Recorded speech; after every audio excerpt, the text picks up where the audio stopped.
আল্লাহ সুলাইমানকে কেন আমি বিচার করতে দিলাম? আমি জানি না সুলাইমান কেন হোসেখানা হাতে করে নিয়ে আসছে, কেমন করে বিচার করবে জানি না। মেয়া দুটো বাবি তাকে আছে চাতক পাখির নাই। সুলাইমান এসে দেখলেন তার আব্বা দাউদ নবীর কপালে বাবজি ঘাম বেরিয়ে গিয়েছে টেনশনে। হযরত সুলাইমান ডাক দিয়ে বলেন, আব্বা আপনি চিন্তিত হবেন না, টেনশন করবেন না, বাপ বাচ্চাটা আপনি মাটিতে রেখে দাও। হযরত দাউদ নবী বাচ্চা মাটিতে শুয়ে দিলেন। সুলাইমান আলাইহিস সালামের আব্বা সিংহাসনে বসে পড়লেন। বলেন, আব্বা আপনি বিচার করাটা দেখুন। সুলাইমানের আব্বা চুপচাপ বাবজি দৃশ্যখানা দেখছিলেন। কয়েক শত বাবজি দাউদ নবীর প্রজারা তারাও বাবজি দেখছিল। সুলাইমান মেয়ে দুটোর দিকে লক্ষ্য করে প্রথম মেয়েটাকে বলল, মা তুমি তো কান্না করতে করতে যাচ্ছিলে, বলে হাও তুমি আমার আব্বার বিরুদ্ধে বিচার দিব বলেছে কিয়ামতের ময়দানে, বলে হাও তুমি বলেছ আমার আব্বা নাকি ন্যায্য বিচার করে দিতে পারে না। ওরে মা আমি বাচ্চাটা যদি তোমার কোলে দিয়ে দিই পুরো বাচ্চাটাও, তাহলে তোমার কোলটা ভরে যাবে, দ্বিতীয় মেয়েটার কোলটা খালি হয়ে যাবে। এই মা আমি তোমাকে যদি না দিই মেয়েটাকে দিয়ে দিই, দ্বিতীয় মেয়েটার কোলটা ভরে যাবে, তোমার কোলটা খালি হয়ে থাকবে, তাহলে ন্যায্য বিচার করে দিতে পারলাম না, বলে নাও। সাথে সুলাইমান বলল, গো মা শুনে নাও, এই বাচ্চাটা দেখতে পাচ্ছ শুয়ে আছে, বলে হ্যাঁ। আমার হাতে হোসেখানা দেখতে পাচ্ছ, বলে হ্যাঁ। সুলাইমান হোসেখানা বাপ যে আপনার বেঁধে দিয়েছে, দুই পায়ের মাঝখানে বেঁধে দিয়ে বাবা ডাক দে, বলো মা আমি এই বাচ্চাটাকে হোসা দিয়ে আমি ভেড়ে ফেলব, অর্ধেকটা তোমাকে দিব অর্ধেকটা তোমাকে দেব। বলো মা তোমাদের ন্যায্য বিচার হলো কি নাও, আর আমার আব্বার বিরুদ্ধে কি বিচার দিবা, বলে নাও। যে মেয়েটা বাপ যে আপনারা হাসতে হাসতে যাচ্ছিল, ওই মেয়েটা ডাক দিয়ে বলেছিল, সুলাইমান তুমি জবাই করে দিলে আমি বাচ্চার বিচার মেনে নিতে রাজি আছি, আমি আর অভিযোগ করব না। দ্বিতীয় নম্বর মেয়েটার দিকে লক্ষ্য করে বলে, মা তুমি হঠাৎ করে কেন এখন কান্না করতে লাগলে, বলো। মেয়েটা দ্বিতীয় মেয়েটা হাত জোড় করে বলল, রে বাবা আমার কলেজা টুকরা ছেলেকার জবাই করা লাগবে না। বলে, মা কেন বারণ করেছো, বললাও তুমি কি অর্ধেক নিবা না ন্যায্য বিচারকে তুমি নিবা না, বললাও। মেয়েটা বলেছিল, সুলাইমান আমি তোমার বিচারের মধ্যে ন্যায্য বিচার পেয়ে গিয়েছি। ওরে সুলাইমান জবাই না করে রে বাবা আমার পুরা ওই যে অর্ধেকটা আমি পাবো, অর্ধেকটা জবাই না করে দিও, পুরা বাচ্চাটা মেয়েটাকে দিয়ে দাও। তোমার আব্বার এবং তোমার বিরুদ্ধে অভিযোগ আমি কিয়ামতের ময়দানে করব না, বলুন সুবহানাল্লাহ। হযরত সুলাইমানের আব্বা দাউদ নবী পয়গম্বর, উনি আশ্চর্য হয়ে গিয়েছেন বাবা সুলাইমানের বাপ যে বুদ্ধি দেখে। সুলাইমান বলেছিল, মা তুমি কেন অর্ধেকটা নিবা না, বললাও। ডাক দিয়ে বলেছিল, বাবা সুলাইমান অর্ধেকটা জবাই করে যদি নিতে যাই রে বাবা আমার ছেলে জনম জনমকার মতো আর বেঁচে থাকবে না, মারা যাবে। ওরে সুলাইমান কমসে কম আমার ছেলে তো জিন্দা থাকবে অর্ধেকটা না নিলেও। ওই ছেলেটা আস্তে আস্তে বুড়ো হওয়ার পর রাস্তা দিয়ে যখন চলাফেরা করবে, আমি আমার ছেলেটার দিকে লক্ষ্য করে নিয়েও আমি নজর করে আমার দিলকে সাবর দিয়ে বলতে পারবো, আল্লাহ এ হেঁটে যাচ্ছে এই বাচ্চাটা আমার কলিজা টুকরা সন্তান। ওগো বাবা এই ছেলেটাকে জবাই করো না, আমি দেখতে পাবো যে ওটা আমার সন্তান। আমি দূর থেকে আড়াল থেকে আমি নিজের জানকে একটু খবর দিতে পারবো, আমি বুঝানোর চেষ্টা করতে পারবো। সুলাইমান মেয়েটার কথা শুনে কাঁদতে লাগলেন। হোসেখানা টান মেরে ফেলে দিয়ে বাচ্চাটাকে বুকের সাথে সুলাইমান জড়ে ধরে কপালে সুমা দিয়ে বলছেন, আব্বা আপনি যে প্রথম যে মেয়েটাকে দিয়েছিলেন বাচ্চা, এই বিচারটা আপনার ভুল হয়েছিল। এই দ্বিতীয় যে মেয়েটা বাচ্চাটাকে জবাই করে না বললো, এই বাচ্চাটা ওই মেয়েটারই কলিজা টুকরা বাচ্চা, বলুন আলহামদুলিল্লাহ। দাউদ নবী বলল, বাবা তুমি এ বুঝলে কি করে? বলে, প্রথম মেয়েটা বলেছে জবাই করা বাচ্চা আমি নিতে রাজি আছি, আমি নিতে রাজি আছি। ও জানে যে বাচ্চা আমার নয়, বাঁচলি কি আর মরলি কি, আর ও জানে যে কলিজা টুকরা বাচ্চা অবাক সন্তান বাপজি যারা জন্ম দিয়েছে তারা জানে বাপ যে সন্তান কত বড় মধুর জিনিস। এখানে অনেক যুবক ছেলে আছো যারা নতুন বিয়ে করেছো, যারা বিয়ে করেনি তাদের তো বাচ্চার স্বাদ সে তো বুঝতে পারবি না। যারা নতুন বিয়ে করেছো বাপজি, তাদের বিবিদের যাদের বাচ্চা হয়নি তারা জানে না যে বাচ্চা কি মধুর জিনিস। কিন্তু যাদের বাচ্চা জন্ম দিয়েছে তারা জানে তার সন্তান রাত্রি 10টায় সময় যদি চিৎকার করে যে আব্বা আমি অমুক খেলনা জিনিসটা নেব, কি অমুক জিনিসটা নিব, যদি বলে বাবা তুমি কান্না করছো এখন তো রাত্রি 10টা, রাত্রি ত্রিমোহনীর বাজারে দোকান বন্ধ নাই, খোলা নাই, বন্ধ হয়ে গেছে।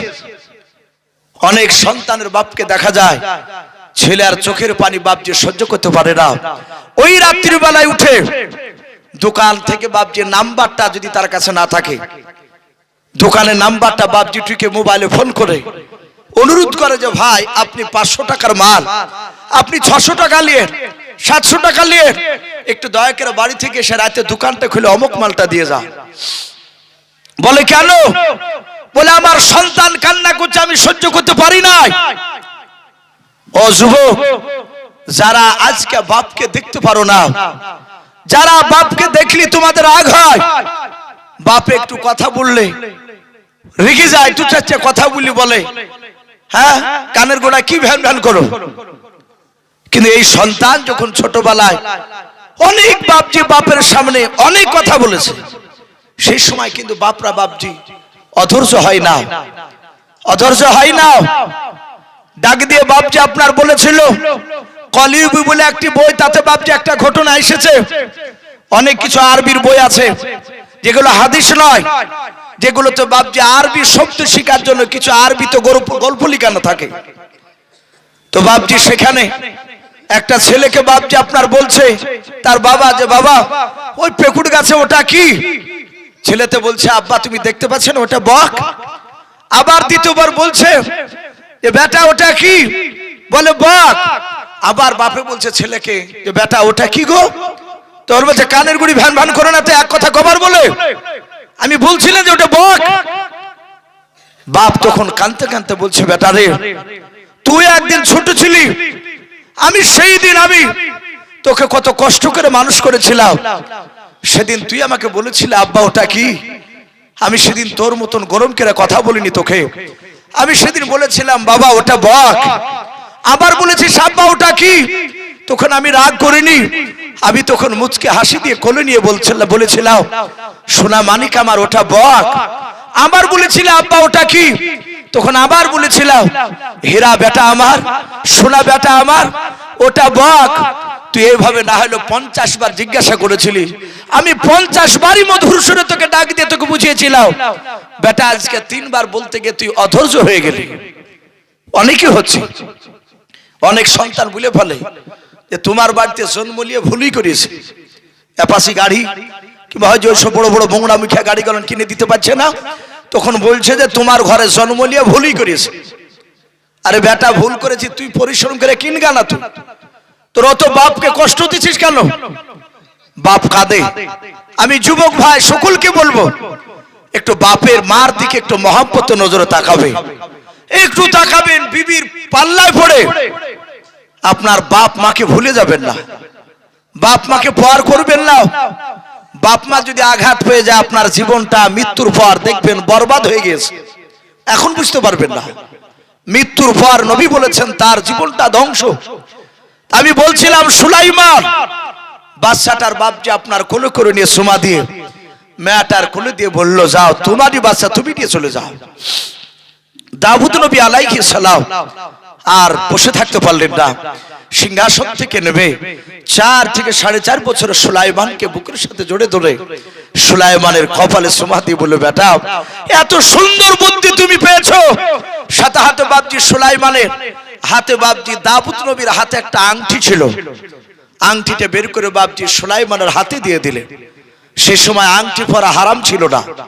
বর্তমানে বাপজি সব আংটি পরা হারাম নয়, শুধু ইসলামে বাপজি 4 থেকে 4.5 আনা 4 আনা যে আংটি বলি আমরা, চাঁদি, আপনি চাঁদির আংটি ইচ্ছাকৃত আপনি পড়তে পারেন, কারণ আমার বিশ্বনবী চাঁদির আংটি বাপজি ব্যবহার করেছিলেন।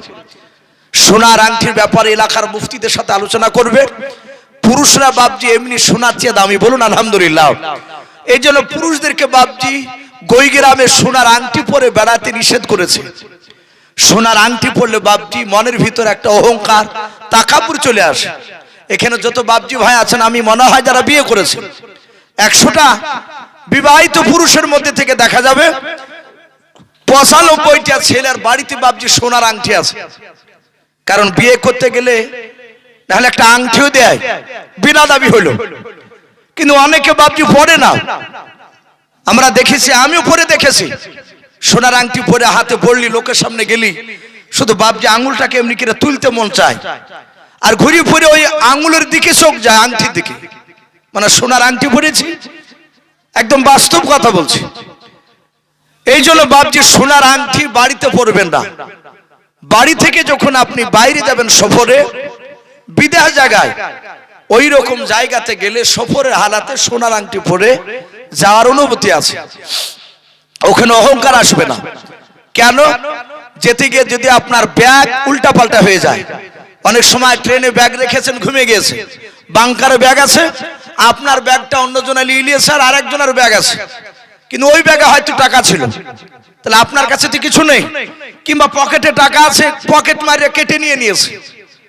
এখন বর্তমান বাপজি টাকা যদি চাইতে যান, তাহলে লোকে বলবে যে দেখ ই ভদ্র চিটার, ই ছোট লোক, দেখ পোশাক কত সুন্দর, আবার 10টা নয় 100টা টাকা চাইছে, মানুষ দিতে চাইবে না। অনেক লোক বিপদ উপরে টাকা চায় যে ভাই বাড়ি যাওয়ার মতো টাকাটা একটু দাও। তো বলা হয়েছে আপনার ব্যাগ টাকা যদি হারিয়ে যায়, সোনার আংটি তো বাপজি চুরি করে নিতে পারবে না, একমাত্র জোর করে যদি মারি ধরে নেয় সেটা ভিন্ন কথা, কিন্তু চুরি করে যদি বাড়ি করতে চায় আপনি জানতে পারবেন। তাহলে ওই সময়তে সোনার আংটিটা বিক্রি করে দিয়ে আপনি বাড়ি আসতে পারবে। এই জন্য মুসাফির হালাতে বাপজি সোনার আংটি পরবে, বাদ বাকি বাড়িতে পরবেন না। থাকলে অনেক সময় বিক্রি করে আপনার সংসারের কাজে আসবে। আর বাদ বাকি বাপজি, অনেক যুবক ভাই, অনেক বাপজিকে দেখেছি, কিছু মুসল্লিকে দেখা যায়, সেই বাপজি আপনার 18 বছর যুবক যখন ছিল তখন একটা তামার আংটিকে ভরিয়েছে, ভরিয়ে বাপজি দিকে 60, 65, 70 বছর বয়স, তখন তার চামড়াগুলো টান থাকে না, জড়ো হয়ে যায়। তখন দেখা যায় যে গিট মোটা, মাঝখান শুরু হয়ে গেছে, ওই আংটি ভরায় আছে, নামাজ পড়ে। তামার আংটি, পিতলের আংটি, এগুলো শরিয়াতে একবারই হারাম বলা হয়েছে, ব্যবহার করা যাবে না। বাদ বাকি চাঁদির আপনি ব্যবহার করতে পারেন, সব সময় আপনি লোকের সামনে দিবেন, এতে গোনা নেই। হযরতে সুলাইমান আলাইহিস সালামের হাতে আংটি ছিল, ওই আংটিটা বের করে সুলাইমানের আঙ্গুলে বাপজি ভরে দিলে। আংটির ব্যাপারে বলা হয়েছে, ওই আংটিটা থাকলে দাউদ নবী বলেছিলেন, বাবা এই আংটিটা থাকলে আল্লাহ তো হেফাজত করবি, কিন্তু আংটিটা থাকলে তুমি কোন জায়গায় অসম্মানিত হবে না, বলুন আলহামদুলিল্লাহ। এই সুলাইমান আলাইহিস সালাম এই আংটিটা বাপজি হাতে পরে নিলেন। এইভাবে বাপজি সুলাইমান দুটো বিচার করে দেখে দিয়েছিলেন। বাপজি আমার সোনা লালেরা, এই সুলাইমান আলাইহিস সালামের কথা তাফসীরে অনেক ঘটনা পাওয়া যায়। কিতাবে লিখেছে একটা হায়াতুল হাইওয়ান বলে একটি কিতাব, ওই কিতাবে বাপজি সুলাইমান আলাইহিস সালামের কথা এসেছে। সুলাইমান আলাইহিস সালাম তখনও বাপজি গোটা পৃথিবীর বাদশা হতে পারেনি, একদিনে তো হঠাৎ করে হয়নি, আস্তে আস্তে বাপজি দেশ জয় করতে করতে গোটা পৃথিবীর বাদশা হয়েছিল। কিন্তু কিতাবে লিখেছে তখন হয়নি, কিন্তু তিনি তখন নবী। সুলাইমান, মহান রব্বুল আলামিন বলছে, আমি সুলাইমানকে এত বড় হিকমত জ্ঞান দান করেছিলাম, এত বাদশা এত সম্মান দিয়েছিলাম। সুলাইমান আলাইহিস সালাম উনি যে বাপজি সিংহাসনে বসতে, স্টেজের উপরে বসে থাকতে, কিতাবে লিখেছে স্টেজটা কত বড়। এই যে আমরা বসে আছি, আপনাদের এই ভিকুতলা মহিলা মাদ্রাসার সম্মানীয় কারি সাহেব যে আব্দুল মাজিদ সাহেব বসে আছে, আমি বসে আছি, আরো হয়তো কয়েকজন বাপজি বসে আছে, এখানে চেয়ার আছে, আমরা জানি যে এই স্টেজের উপরে চেয়ার রাখলে খুব বেশি বেশি ধরলে আপনার মোটামুটি এখানে এই যে বসে আছি চেয়ার, এই চেয়ার গুলো বাপজি রাখলে খুব জোর হলে 30টা ধরবে না, আর 5টা দিয়ে 35। আচ্ছা বলে সুলাইমান আলাইহিস সালাম যে সিংহাসন বসতে ওই স্টেজটা কত বড় ছিল বাপজি, কারো মনে আছে আপনাদের? কোরআন শরীফে বাপজি সূরা আম্বিয়ার এই সূরাটার তফসিরে মারিফুল কোরআন এসেছে, পাওয়া যায় যে নবী সুলাইমান যে স্টেজের উপর বসতে, নবী সুলাইমান স্টেজের মাঝখানে বসে থাকতে, যেমন আমি বসে আছি কেন মাঝখানে, উনি বসতে। আর ওই স্টেজটা এত বড়, ওনার ওই বিশাল স্টেজের উপরে 6 লক্ষ চেয়ার আর তো বলুন আলহামদুলিল্লাহ, 6 লক্ষ চেয়ার। আমার মনে হয় যে আপনাদের এই ভিকুতালা এই তীরমোহনীর বাজার নিয়ে বাপজি 6 লক্ষ চেয়ার ধরবে না, কিন্তু এখনকার চেয়ার তো ছোট, তখনকার চেয়ার কি এত বড় ছিল না। কিতাবে লিখেছে আর আমরা দেখতে পাই মানুষ বাপজি মাটি কাটতে গিয়ে এক একটা পুরানো কবর দেখতে পাওয়া যায়, মাটি কাটতে গিয়ে দেখা যায় কবরে মাথা উঠেছে, মাটিটাকে একটু সরিয়ে দিয়ে দেখে এই মাথা বাপজি সেই কলসির সমান, এইরকম মোটা মাথা, তার দেখতো বাপজি আঙ্গুলগুলো এই তালে সমান সমান লম্বা।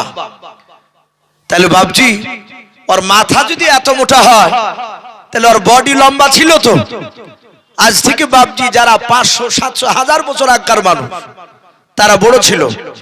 যেমন হযরত আদম নবী আলাইহিস সালাম, উনি যখন দুনিয়াতে এসেছিলেন আল্লাহ পাঠিয়েছিলেন, কিতাবে লিখেছে আদম আলাইহিস সালাম উনি 60 হাত লম্বা ছিলেন, বলুন আলহামদুলিল্লাহ।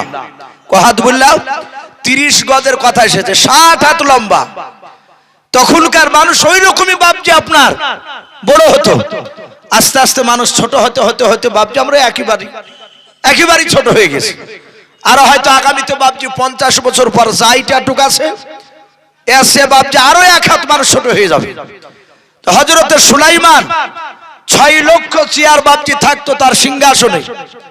আল্লাহ বলছেন আমি সুলাইমানের চেয়ার শুধু খালি বসে রাখার জন্য দেইনি, কিতাবে লিখেছে তার 6 লক্ষ সৈন্য সব সময় তার সিংহাসনে বসে থাকতো, বলুন আলহামদুলিল্লাহ।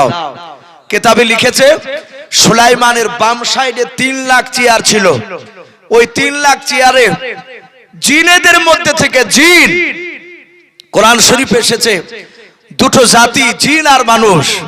আল্লাহ বলছেন আমি সৃষ্টি করেছি, ওমা খলাকতুল জিন্না ওয়াল ইনসা ইল্লা লিয়াবুদুন। আল্লাহ বলছেন আমি জিন আর মানুষকে তৈরি করেছি শুধু আমার ইবাদতের জন্য, বলুন আলহামদুলিল্লাহ। ওমা খলাকতুল জিন্না ওয়াল ইনসা, এখানে আল্লাহ কোরআনই বলছে যে আমি জিন আর মানুষকে তৈরি করেছি। তা আল্লাহ রাব্বুল আলামিনের নবী সুলাইমান উনি বসে থাকতেন, বাম পাশে 3 লাখ চেয়ার থাকতো। আর ওই 3 লাখ চেয়ারে পৃথিবীর জিনেদের মধ্যে থেকে মাত্র 3 লাখ জিন ইমানদার, সব জিন নয়, জিনেদের মধ্যে থেকে যারা ইমানদার জিন 3 লাখ জিন সৈন্য বাপজি সিংহাসনে বসে থাকতেন। আল্লাহর নবী বলছেন আমার ডান পাশে 3 লাখ চেয়ার থাকতো, ওই 3 লাখ চেয়ারে আপনার আমার মতো মানুষ, এই মানুষদের মধ্যে থেকে বাপজি 3 লাখ ইমানদার মানুষ তারা চেয়ারে 24 ঘন্টা থাকতো। তাহলে জিন 3 লাখ আর মানুষ 3 লাখ, টোটাল 6 লাখ। আল্লাহ বলছেন আমি সুলাইমানকে এত সম্মান দিয়েছিলাম, এত শক্তি দিয়েছিলাম, আমার বাতাস আমি সুলাইমানের তাবে করে দিয়েছিলাম, বলুন আলহামদুলিল্লাহ। আমরা তো 4 চাকায় 2 চাকায়, অনেকে হাওয়াই জাহাজে হেলিকপ্টারে বাপজি ঘুরছে, অনেকে আমরা ঘুরছি, কিন্তু নবী সুলাইমান উনি বাতাসের সাহায্যে গোটা পৃথিবী ভ্রমণ করতেন, বলুন আলহামদুলিল্লাহ। সুলাইমান বাতাসকে শুধু বলতেন বাতাস নিয়ে চল আমার সিংহাসনকে নিয়ে। আল্লাহ রব্বুল আলামিন বলছেন গোটা 6 লক্ষ সৈন্য বিশিষ্ট সিংহাসন নিয়ে বাতাসে নবী সুলাইমানের সিংহাসনকে নিয়ে উড়ে নিয়ে চলে যেত। কিতাবে লিখেছে সুলাইমান এত বড় বিশাল সিংহাসনে মাটি নয়, আসমানের উপরে আকাশ পথে কতটা উপর দিয়ে উড়ে যেতে, শুনে মনে হবে যে আমি গল্প করছি, এগুলো গল্প নয় ভাই। উলামা বসে আছে আপনারা অনেক জেনারেল শিক্ষিত ভাই আছে, কোরআন শরীফের বাবজি তরজমা তাফসীরের বইগুলো বাবজি কয়েকটা কিনে একটু পড়ে দেখবে। নবী সুলাইমান কতটা উপর দিয়ে উড়ে যেতে, হায়াতুল হাইওয়ান বলে একটি কিতাব, ওই কিতাবটার লেখক আল্লামা কামালউদ্দিন দামিরি রহমাতুল্লাহ আলাইহি, উলামার একজন বিখ্যাত আলেম, তিনি বলেছেন যে এক নয় দুই নয় 1350 কিলোমিটার উপর দিয়ে উনি আকাশ পথে উড়ে যেতেন। বলুন আলহামদুলিল্লাহ। 1350 কিলোমিটার, এটার টুক রাস্তা নয় বাপ। হযরত নবী সুলাইমান অত দূর থেকে বাপজি জমিনে তাকালে পিঁপড়াকে দেখতে পেতেন, পিঁপড়ার কথা আওয়াজ উনার কানে পৌঁছাতো। বলুন আলহামদুলিল্লাহ। এত বড় নবী সুলাইমান, কিন্তু সেই সময় সুলাইমান গোটা পৃথিবীর বাদশা তখন হয় নাই, কিন্তু এত বড় বিশাল সিংহাসনের উনি আপনার মালিক হয়ে গিয়েছে। সুলাইমান সকালবেলায় বাপজি আপনার ডাক দিয়ে বলল, এই জিনেরাও, যেহেতু জিনেরা বাপজি ওর তাবি ছিল, আল্লাহ রাব্বুল আলামিন বলছেন গোটা পৃথিবী অনেক মাখলুকাতকে আমি সুলাইমানের সব তাবি করে দিয়েছিলাম। বলুন আলহামদুলিল্লাহ। সুলাইমান যা বলতো তাই শুনতো। সকালবেলায় কয়েকটা জিনকে ডেকে বলল, হে জিনেরাও, যাও তোমরা আজকে পুরা খবর দিয়ে দাও, আগামীকাল সকাল 9টার আগে আমার রাজ দরবারে যেন সিংহাসনের সামনে যেন হাজির হয়ে যায় আমার দেশে যত জীবজন্তু পশু পাখিরা আছে, সব জিন মানুষ পাখি যা আছে সবাইকে বলে দাও আগামী কালকে যেন তারা 9টার আগে পৌঁছে যায়। আমি তাদেরকে সামনে রেখে আমি নবাত সম্পর্কে কিছু বক্তব্য রাখবো, আমি আলোচনা করব। জিনারা বাপজি প্রচার শুরু করলো। কথা বলুন, জিনকে আপনারা দেখতে পান ভাই? কথা বলে, জিনকে দেখতে পাই না, কিন্তু মেয়ে ছেলেতে জিন দেখতে পায় ভাই। দেখবেন বেশিরভাগ এক একটা ফ্যামিলিকে এক একটা মেয়েতে বাপজি নাজেহাল করে দিল, ভন্ডামু করে। অনেক সময় বাপজি মেয়েরা তারা বলে যে বাথরুমে যায় বাপজি এসে হু হু করেছে, বলে কি হয়েছে, বলে জিনে ধরেছে। আমরা অনেক পরীক্ষা করে দেখেছি, 2 মাস 6 মাস জ্বালানোর পরে দেখা যাচ্ছে বিনা ওষুধে আর রোগ ভালো হয়ে গেছে। শুনতে পাওয়া যাচ্ছে যে মেয়েটা অমুক ছেলেকে ভালোবাসতো, সে বিয়ে করবো না বলেছে, দিয়ে ওই রকম ভন্ডামো করছিল। বেশিরভাগ মেয়েরাও বদমাইশ করে। নবী বলেছে আমি রাসূল ছাড়াও পৃথিবীর কোনো মানুষ জিনকে বাপজি তারা দেখতে পাবে না। মানুষেরা জিনকে দুনিয়াতে দেখতে পাবে না, কিন্তু নবী রাসূলদের জন্য খাস ছিল। বলুন আলহামদুলিল্লাহ। নবীদের জন্য খাস, নবীরা যেটা করতে পারে সেটা আমরা করতে পারবো না। তাহলে সুলাইমান নবী উনি দেখতে পেতেন জিনকে, ওনার জন্য খাস ছিল। আল্লাহ রাসূল বললে ঘুমালে ওযু করার পরে সাহাবাদেরকে বললে তোমরা ওযু যদি করো, মসজিদে এসে যদি পিঠ লাগিয়ে বসে থাকো, যদি ঘুমিয়ে যাও তাহলে তোমাকে ওযু করা লাগবে। সাহাবারা বাপজি মশলাটা শুনলে একদিন হঠাৎ করে দেখছেন বিশ্বনবী শুয়ে আছে। আল্লাহ রাসূল সাহাবারা নামাজের টাইমের দিকে দেখছে, রাসূল উঠছে না কেন। ঠিক নামাজের 2 মিনিট আগে আল্লাহ রাসূলের আবু বকর সাহাবা, তিনি রাসূলের পায়ে তালুতে গিয়ে হাত দিচ্ছে, আস্তে আস্তে হাত বোলাচ্ছে। বিশ্ব নবীজির ঘুমটা একটু ভাঙানোর জন্য জোরে দিচ্ছে না, যদি বেয়াদবি হয়। আল্লাহ রাসূল তাকে বলেন, আবু বকর কি ব্যাপার, আমার পায়ের তালুতে হাত বোলাচ্ছে কেন? আর এটা নিয়ম, মানুষকে ডাকা গায়ে হাত বোলাতে হয়, যে যেরকম ব্যক্তি গায়ে হাত বোলাতে হয়। আমরা কি করি, তার কাছে আব্দুল জব্বার শুয়ে আছে আর কানের গুড়িতে যায়, এই জব্বার এই উঠ, ধমক। ও ঘুমিয়ে থাকবে, ধমকে উঠে, ভাই কি হলো, তার ব্রেনের আঘাত হতে পারে। এটা রাসূলুল্লাহ ওইভাবে ডাকতে বলে, তার গায়ে হাতে আস্তে আস্তে বলুন, ভাই কি চাচা, যদি ছোট হয় আব্দুল জব্বার বলে ডাকেন, আব্দুল জব্বার। সে তাকে বলবে কি হলো, বলে ওঠো। যে কোনো কাজের জন্য হয় আপনি ডাকতে পারেন, সেক্ষেত্রে তখন বলে। তার ব্রেনের অসুবিধা নেই। রাসূলুল্লাহ তাকে বলেন, আবু বকর আমাকে ডাকলে কেন? বলে হুজুর নামাজ পড়বেন না, টাইম হয়ে গেছে। আল্লাহ রাসূল চট করে ওঠে, বিনা ওযু করে, ওযু করেন না, নবী অমনি গিয়ে বাপজি নামাজে দাঁড়িয়ে গেলেন। সাহাবারা নামাজ পড়লেন।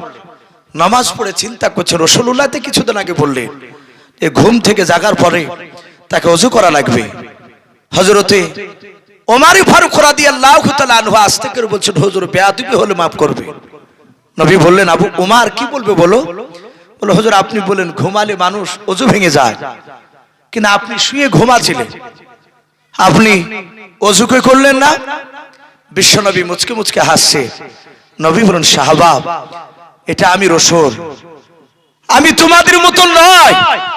এই সাহাবা আমি শুনে নাও, আমার চোখ বন্ধ ছিল কিন্তু আমার অন্তর জেগেছিল, বলুন আলহামদুলিল্লাহ। নবী আরেক জায়গায় বলেছে, আমাকে আল্লাহ খাওয়ায়, বলুন আলহামদুলিল্লাহ। তো নবীদের জন্য বাপজি কিছু খাস ছিল, যেগুলো আপনার আমার জন্য বাপজি প্রযোজ্য সেগুলো হবে না। তাহলে নবীরা বাপজি জিনকে দেখতে পারে। হযরতে সুলাইমান আলাইহিস সালাম বাপজি আপনার জিনেদেরকে বলেন, জিনেরা চারিদিকে বাপজি আওয়াজ দিতে লাগলো। জিনেরা যখন আওয়াজ দিছিল, সুলাইমানের একেবারে তার যে সীমানা ছিল দেশ, সেই সীমানার একেবারে শেষে বৈকাল বেলায় জিন যখন প্রচার করছিল, হঠাৎ করে দেখছে একটা বিশাল আকারের পাখি। পাখিটার নাম কিতাবে এসেছে অনুকা। কি নাম বললাম? অনুকা। বিরাট বড় পাখি, ছোট ছোট একটা পাহাড়ের সমান সে ডিম দিত। প্রায় 1 বিঘার উপরে ওই জায়গা লাগতো তার বসতে, বলুন আলহামদুলিল্লাহ। এত বড় পাখি, আপনাদের চিন্তা হবে এত বড় পাখি সম্ভব নয়। আল্লাহ বলছেন, আমার পৃথিবীতে বহু মাখলুকাত রয়েছে, মানুষ তোমরা কিছু দেখতে পেয়েছো, আবার এমন কিছু আমার মাখলুকাত রয়েছে যা মানুষ তোমরা দেখতে পাও না। পৃথিবীতে এক শ্রেণীর মাখলুকাত পাখি রয়েছে যারা জন্ম নেওয়ার পর থেকে মৃত্যু পর্যন্ত তারা 1 সেকেন্ডের জন্য বাপজি মাটিতে গাছে বসে না, তারা আকাশে উড়তে থাকে।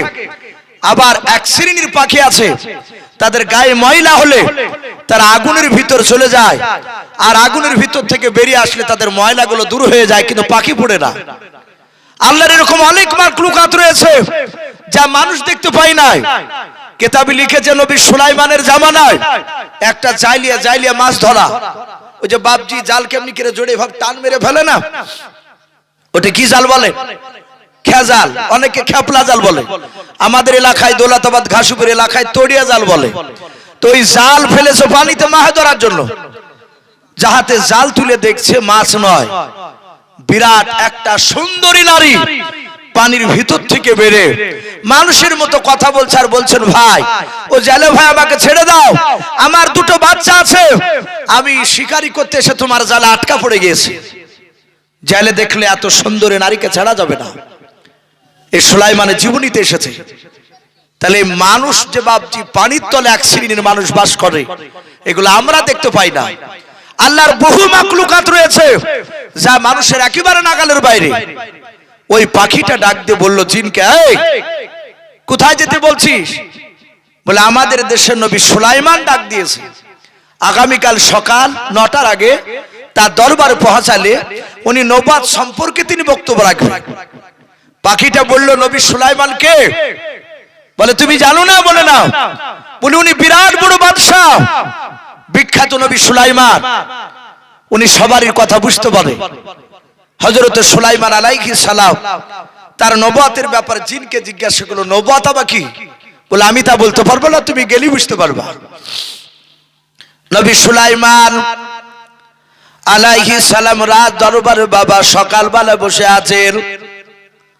সুলাইমান উনি বসে আছেন, ওনার পাশে বাপজি আর একজন আল্লাহর বুজুর্গ বসেছিলেন, ওনার নাম রাজীব বিন বারমুশালাও, হযরত আসিফ ইবনে বারকিয়ার আব্বাজান। এ রাজীব বিন বারমুশালা বাপজি বিরাট আল্লাহর বুজুর্গ বান্দা। সুলাইমান আলাইহিস সালামের দরবারে দোয়া করার জন্য উনি থাকতেন। বিখ্যাত নবী সুলাইমান অনেক সময় রাজীব বিন বারমুশালার কাছে পরামর্শ নিতেন। হঠাৎ করে নবী সুলাইমান তিনি দেখলেন বাবা জঙ্গল থেকে বাপজি বাঘ সিংহরা তারা দলে দলে চলে আসলো, তাদের সামনে জায়গাতে বসে পড়ল। জিনেরা এসে বসে গেল, মানুষ যত ছিল বাপজি তারা দলে দলে এসে তারা ডান দিকে বসে গেল। নবী সুলাইমান হঠাৎ করে দেখলেন ওই বিশাল আকারের বাপজি বড় পাখিটাও ডানায় ভর দিয়ে সনসন করে বাপজি উড়ে চলে আসতে লাগলো। আল্লাহর নবী সুলাইমান নজর করে দেখলেন বাবা বিরাট বড় পাখি উড়ে আসতেছে। সুলাইমান সিংহাসন থেকে বাপজি দাঁড়িয়ে গিয়ে বলেন রাজিব বিন বারমুশাল্লাহ, এত বড় বিশাল পাখি আমি প্রথমে দেখলাম আজকে, বলুন আলহামদুলিল্লাহ।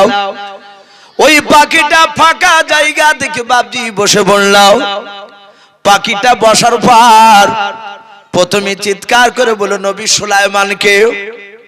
আল্লাহর নবী সুলাইমান পাখির সাথে বাপজি আপনার কথা বলতে শুরু করে দিলেন। সুলাইমানের রাত দরবারে অনেক লোক ছিল, তারা বলল উনি হচ্ছেন নবী সুলাইমান। হযরত সুলাইমান ডাক দিয়ে বলেছিলেন ওরে পাখি বল, কেন আমাকে ডাক দিনি বল? পাখি বলল আপনি নবী সুলাইমান? বলে হ্যাঁ। বলে আপনি নাকি নবাত সম্পর্কে আজকে আলোচনা করবেন? বলে হ্যাঁ। হযরত নবী সুলাইমান ডাক দিয়ে বলেছিলেন এই পাখি তোর নাম কি? বলে আমার নাম অনুকা পাখি। বলে আমার মনে হয় তুই আমার দেশের পাখি না? বলে নাও। ডাক দিয়ে বলেছিল নবী সুলাইমান আমি সমুদ্র এলাকায় পাহাড়ে বাস করি, আমি শিকারি করতে করতে আপনার দেশে চলে এসেছিলাম, তা আমার জানা ছিল না। আপনার জিনেরা চিৎকার করে বলেছিল আপনি নাকি নবাত সম্পর্কে আলোচনা করবেন, তাই মনের বাসনা হলো আমি আপনার কাছে এসেছি নবাত সম্পর্কে আপনি একটু বলুন। আল্লাহর নবী জনাবে মুহাম্মদ রাসূলুল্লাহ সাল্লাল্লাহু তাআলা আলাইহি ওয়াসাল্লাম বলেন সুলাইমান আরো বলেছিলেন আমি তকদির সম্পর্কে বলবো। ডাক দিয়ে বলেছিল সুলাইমান তকদির কাকে বলা হয় তুমি একটু বুঝিয়ে বলো। সুলাইমান বলেন পাখি তুই জানিস না? বলে নাও। এই যে তুই আমার দরবারে আজকে আসিছিস, বলে হ্যাঁ, এটা তুই দুনিয়াতে জন্ম নেওয়ার এক না দুই নাই 70 বছর আগে আল্লাহ রাব্বুল আলামিন তোর তকদিরে লিখে দিয়েছিল তুই আমার এই জায়গাতে পৌঁছাবি। বলুন আলহামদুলিল্লাহ। আল্লাহ রাসূল বলেছে প্রতিটা মানুষের ক্ষেত্রে একই, তার মার পেটে আসার 70 বছর আগে নয়, কে বলেছেন 70,000 বছর আগে আপনি কি খাবেন, কি করবে, কোথায় আপনার মওত হবে, এগুলো সব তকদিরে লেখা দিয়েছেন। বলুন আল্লাহুম্মা আমিন। এত বড় বাপজি আপনার আল্লাহ রাব্বুল আলামিন নবী সুলাইমান এই কথা বললেন। পাখিটা বলল তা কি কেন হয়? এ আমি ইচ্ছাকৃত এসেছি, আমি না আসলি তো পারতাম। বলে ওটাই তো তকদির। বলে আমি এটা মানি না। সুলাইমান বলেন তকদিরকে বিশ্বাস করিস না? বলে না। বলে সুলাইমান তুমি এত লোকের মধ্যে থেকে তকদিরের কথা একটা বলতে পারবা? আজ থেকে না আগামীতে কি ঘটবে এরকম পারবা? নবী সুলাইমান বলেন ওটাও পারবো। বলে কি? তাড়াতাড়ি বলো। সুলাইমান বললেন হে পাখি, একেবারে পূর্ব দিকে সব শেষে যে একটা দেশে বাদশা আছে তার নাম হচ্ছে আলতাফিস, তার একটা বেটা আছে কয়েক মাসে, তার দৌলতে বাচ্চাটা এখন বর্তমানে খেলা করছে। বলে উলুকা পশ্চিম দেশে একদম লাস্ট প্রান্তে একটা দেশ আছে, সেখানকার দেশের বাদশা তার নাম হচ্ছে জুলতাফিস। তার একটা মেয়ে আজ 3 দিন হলো জন্ম নিয়েছে। শুনে নাও, আমি সুলাইমান কথা দিচ্ছি আজ থেকে নিয়ে পাক্কা 16 বছর যেদিন পূর্ণ হবে ওই পূর্ব দেশের বাদশার বেটা আর ওই পশ্চিম দেশের বাদশার মেয়ের সঙ্গে এদের 16 বছর আজ থেকে যেদিন পূর্ণ হবে সেই দিনকে তাদের দুজনার বিবাহ হবে। বলুন আলহামদুলিল্লাহ। এটাই তাদের তকদিরে লেখা আছে। পাখি বলল তাই? বলে হ্যাঁ। এটা তকদিরে আছে, ঘটবে? বলে হ্যাঁ। পাখিটা বলল হুজুর আপনি যখন এত বড় গ্যারান্টি দিছেন আপনি আমাকে 6 দিনকার মতো সময় দেন। বলে কেন? বলে আমার এই পাখা তো বিশাল শক্তি দিয়েছে, আমি এই শক্তির সাহায্যে পাখার সাহায্যে আমি পূর্ব দেশের ওই বাদশাটাকে পরীক্ষা করে দেখতে যাব আপনি যে নাম করলেন সেই নামে বাদশা আছে কিনা, তার সন্তান কয়েক মাসের আছে কিনা। ওখান থেকে এসে আমি আবার পশ্চিম দিকে না যাব, সেখানে গিয়ে ওই মেয়েটা দেখবো। আজকে বললেন 3 দিন হয়েছে জন্ম নেওয়া, তাহলে এদিকে 3 দিন লাগবে যাতে আসতে খেলা বা 3 দিন 6 দিন। তাহলে 3 দিন 9 দিন আর 3 দিন লাগবে ওখানে যেতে, তাহলে 12 হচ্ছে নাকি? 12 দিন। শুনে নেন, যদি এদের দুজনে আর সত্যি করে না পায় তাহলে আপনার কাছে ফিরে আসবো, আপনাকে বলবো আপনি মিথ্যা কথা বলেছেন। আর যদি দুটোই প্রমাণ পেয়ে যায় তাহলে আমিও কথা দিলাম আমি আপনার কাছে আসবো না 16 বছর পর আজ থেকে নিয়ে। পাক্কা যেদিন 2 দিন হবে 16 বছর পরে 2 দিনকার দিন, সেই দিন আমি ওই মেয়ে আর ছেলেকে নিয়ে আপনার দরবারে আসবো। আমি দেখবো এদের বিবাহ কি কিরা হয়। সুলাইমান নবী মুচকে হাসি দিয়ে বলে, যাও, আল্লাহ সে ব্যবস্থা করে রেখেছে। পাখিটা চলে গেল, পূর্ব দিশের বাদশার কাছে গিয়ে দেখছে ছোট্ট বাচ্চা ছেলে হামাগুড়ি দিছে। দেখলো এই তো সে বাচ্চা।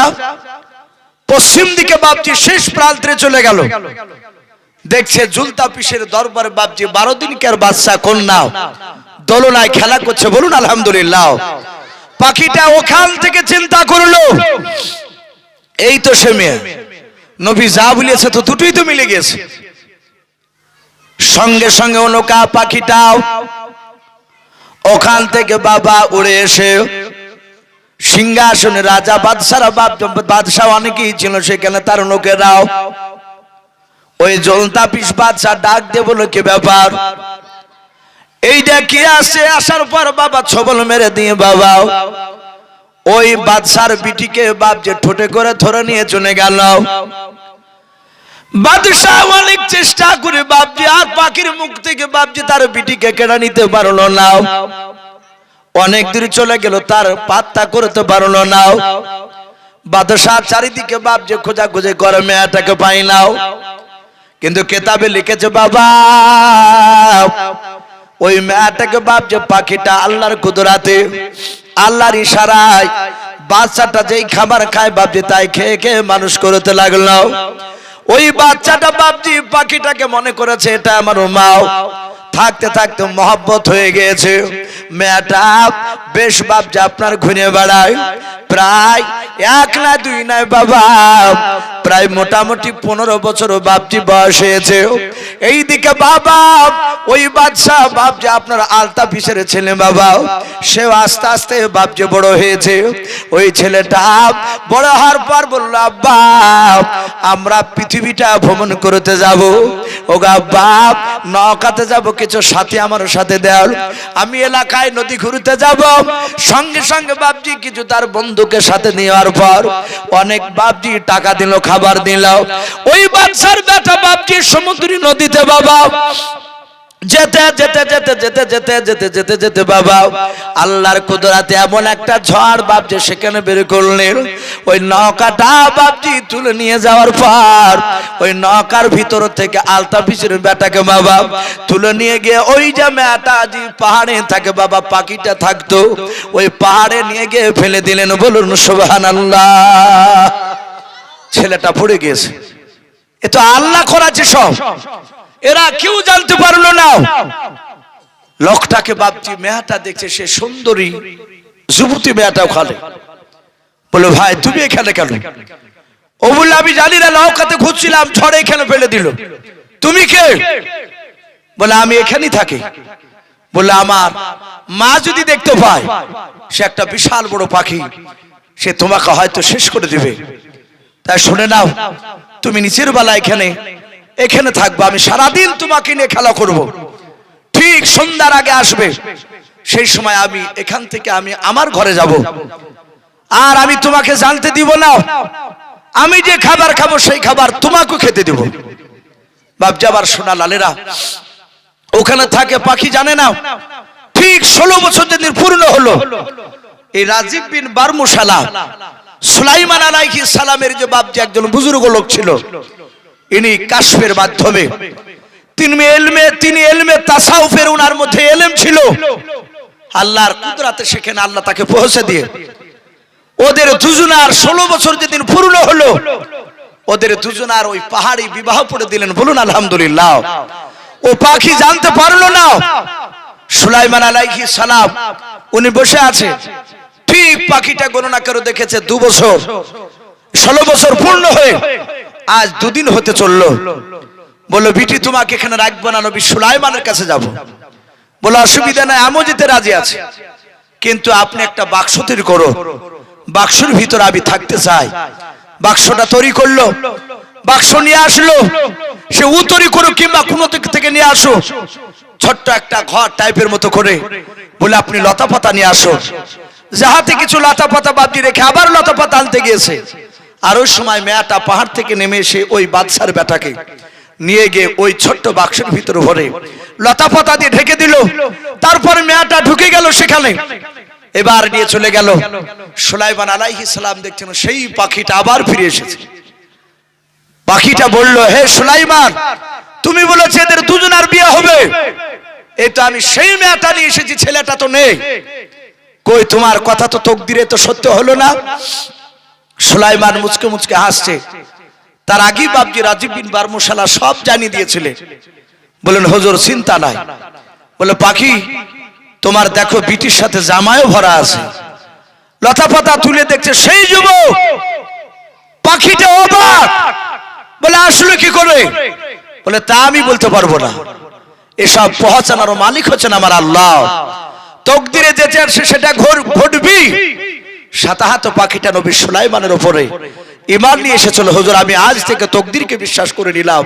বাপজি আমার সোনা লালেরাও, আমার বলার উদ্দেশ্যে এই নবী সুলাইমান সবাইকে বাপজি একত্রিত করার পরে নবী সুলাইমান তকদির আর নবাদ সম্পর্কে কথা বলে তারা অনেক বাঘ ভালুক সিংহ তারা সবাই চলে গেল নবী সুলাইমানের দরবারে। বাপজি আপনার জিন আর মানুষ তারা সিংহাসনে বসে আছে চেয়ারের উপরে।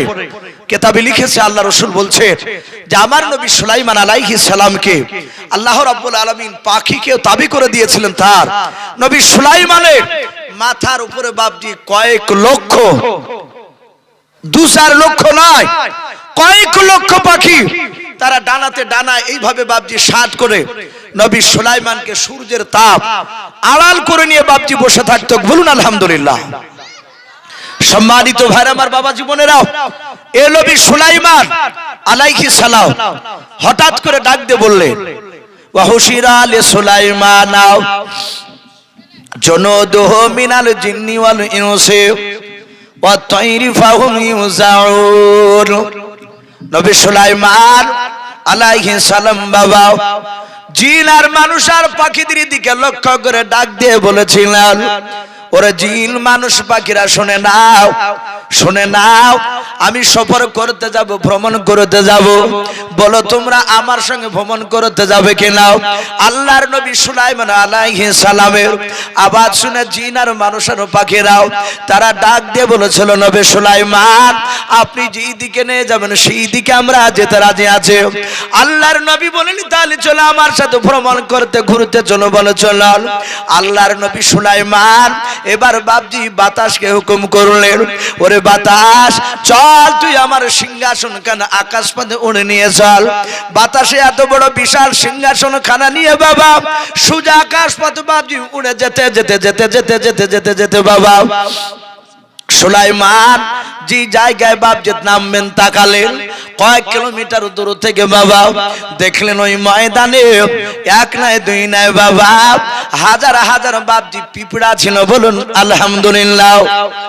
নবী সুলাইমান বাতাসকে লক্ষ্য করে বলেছিল, বাতাস ওই দেখ ময়দানটা দেখতে পাচ্ছিস? বলে হ্যাঁ, ওই ময়দান আমার সিংহাসন খানা নামিয়ে দিবে।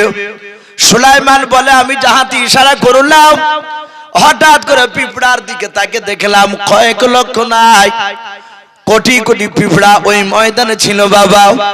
কোরআন শরীফে এসেছে কথা, হাত্তা ইযা আতা আলা ওয়াদিন নামাল। আরবিতে বাপজি পিঁপড়াকে আপনার নামলাতুন বলা হয়। নামলাতুন মানে হচ্ছে পিপিলিকাও।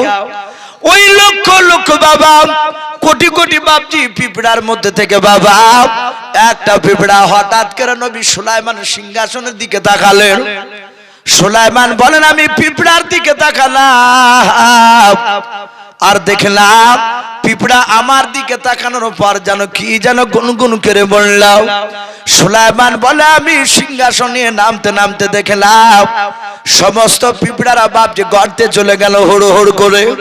মাত্র ওই একটা পিঁপড়া, যে পিঁপড়াটা আমার দিকে তাকাল ছিল আকাশের দিকে চেয়েও, তার প্রজাদেরকে হুকুম করলো সব প্রজারা পিঁপড়ারা চলে গেল। আর আমার দিকে তাকিয়ে পিঁপড়াটা যে কথা বলছিল, ওই পিঁপড়াটা শুধু একাই দাঁড়িয়ে আছে। বলুন আলহামদুলিল্লাহ। এরা সবাই বাপজি সুলাইমান সিংহাসন থেকে বাপজি একাই সুলাইমান নামলেন। নামার পরে তখনও তার সৈন্যদেরকে হুকুম করেনি। সুলাইমান নিচে নামার পর দেখছেন একটাই পিঁপড়া আছে শুধু ময়দানে। সুলাইমান পিঁপড়াটাকে ডান হাত দিয়ে ধরলেন, বাম হাতে তালুতে রাখলেন। রাখার পর বললেন, পিঁপড়া কি ব্যাপার? আমি নামছিলাম, তুই আমার দিকে তাকিয়ে এই পিঁপড়াদেরকে কি বললি? আর পিঁপড়ারা তারা গর্তে চলে গেল। পিঁপড়ার ভাষায় নবী সুলাইমান কথা বলছেন। বলুন আলহামদুলিল্লাহ।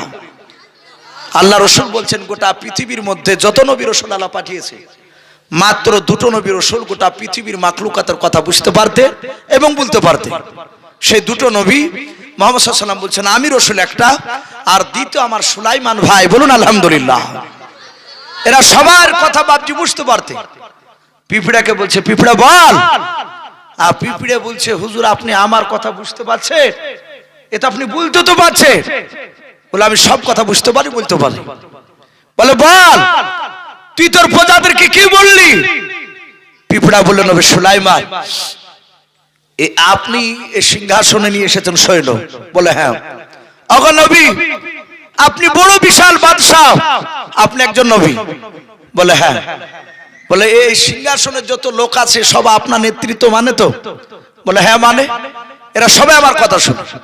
পিঁপড়া বলল, এখানে যত পিঁপড়া আছে এই ময়দানে কোটি কোটি পিঁপড়ার মধ্যে